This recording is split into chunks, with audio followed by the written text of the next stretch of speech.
Hey, we had a hot day back then. We had a hot day today, but we were kind of actually, you know what? I hate to say this. As we hit the upper 90s, it felt nice. Isn't that terrible? Okay. Well, we're going to have to enjoy the 90s because we do have triple digits coming back, friends. The heat's going to make a return in a big, big way. Magna sunset. This is so pretty. And you know what? It's that wildfire smoke that adds to the colors here, that elevated particulate matter. We had clear skies out there in northern Utah, but a little more smoke as we head into tonight. Scott, thanks for sharing that with us. Also, our red flag warning, just have to keep that top of mind. It's in effect until 10 p.m. tomorrow night. It does include the mountains, the West Desert, all the way down to Grand Staircase in south central Utah, the Book Cliffs. So we just don't want a fire start because it would spread very easily. We saw that this weekend with new fire starts out there. So we look at the satellite radar. It shows that we're kind of in between two systems. We've got our high pressure down to the southeast and that low pressure that's going to move inland from the Pacific Northwest. That really amps up our southwesterly flow. We were dry today and will stay that way as we head into our Tuesday. Most of the moisture staying to the north of us, but that does increase winds. One of the reasons we are seeing that fire danger rise. 90s for those highs, 97 in Salt Lake, 95's our average. We were just a few degrees above where we typically are.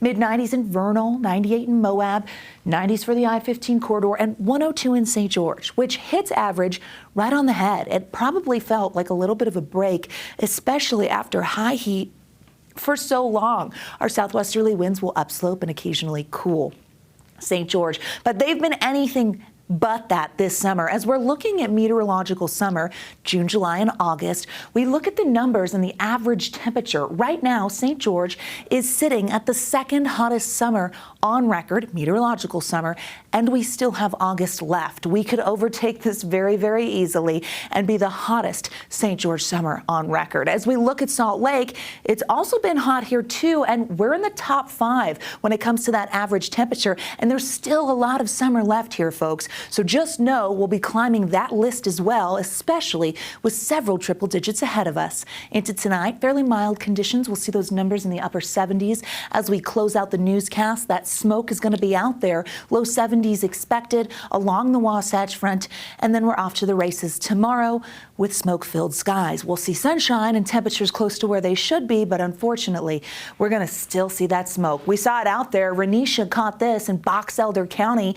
Can't even make it out. Now, we have several large wildfires burning in Utah, but the source of that wildfire smoke is California. We're dragging that in to northern Utah as we head into these overnight hours. Hazy conditions persisting throughout the state, thicker smoke in the north. We've got elevated particulate matter and ozone and unhealthy air for portions of the Wasatch Front into tomorrow, as well as Box Elder County. Long-range futurecast shows that high, it's moving back our way. This low is going to exit and winds will eventually relax, but that high pressure starts to build by the midweek. This high is going to bring the heat, and you're going to watch as it centers up over Utah heading into Thursday. That means a slew of triple digits on the way. Eventually, it will slide east and we bring some moisture back into the mix. Monsoon moisture, our old friend, it's going to show back up and as a result bring the chance of some storms. We are below average significantly when it comes to moisture so far this month in Salt Lake. Logan's above, Cedar City's below, St. George is on average. It's a smorgasbord